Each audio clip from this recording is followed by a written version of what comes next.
IVF చికిత్సలో 25% భారీ discount, free doctor consultation, free ultrasound scan, logo launch, Andro max advanced male infertility centre ను కూడా ప్రారంభించారు. 2024 సార్వత్రిక ఎన్నికల ఫలితాలు వచ్చిన దగ్గర నుంచి చాలా మంది ఈవీఎంల మీద అనుమానాలు వ్యక్తం చేస్తున్నటువంటి పరిస్థితి. కేవలం ఒక ఆంధ్రప్రదేశ్లోనే కాదు, దేశంలో ఉన్నటువంటి పలు రాష్ట్రాలలో ఇదే పరిస్థితి.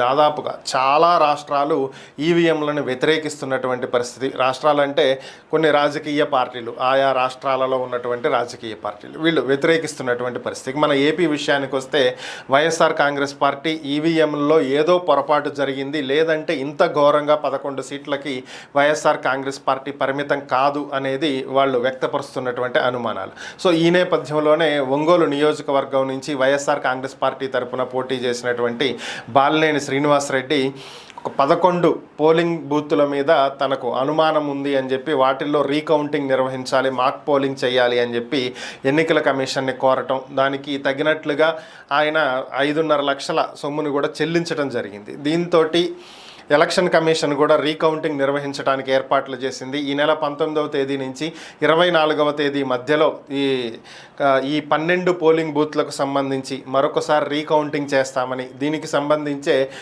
డమ్మీ బ్యాలెట్లను ఏర్పాటు చేయాల్సిందిగా బెల్ కంపెనీ అధికారులకు కూడా ఇప్పటికే ఆదేశాలు ఇచ్చినట్లుగా తెలుస్తుంది. మరొక వైపు బొబ్బిలి శాసనసభకు పోటీ చేసినటువంటి వైసీపీ అభ్యర్థి కూడా ఇదే విధంగా అనుమానం వ్యక్తం చేయటం, ఆయన కూడా డబ్బు చెల్లించి రీకౌంటింగ్ కోరటంతో అక్కడ కూడా ఈ నెల 19 నుంచి 24 వరకు రీకౌంటింగ్ నిర్వహించనున్నారు. ఒకవేళ రీకౌంటింగ్లో గనక గతంలో ఏవైతే వచ్చినాయో అవే ఫలితాలు మరలా వచ్చినట్లయితే ఈవీఎంల మీద అనుమానించాల్సినటువంటి అవసరం లేకుండా పోతుంది. లేదా ఏవైనా తేడా వచ్చినాయి అంటే ఒకసారి దీని మీద మరలా రివ్యూ చేసుకోవాల్సినటువంటి పరిస్థితి వస్తుంది.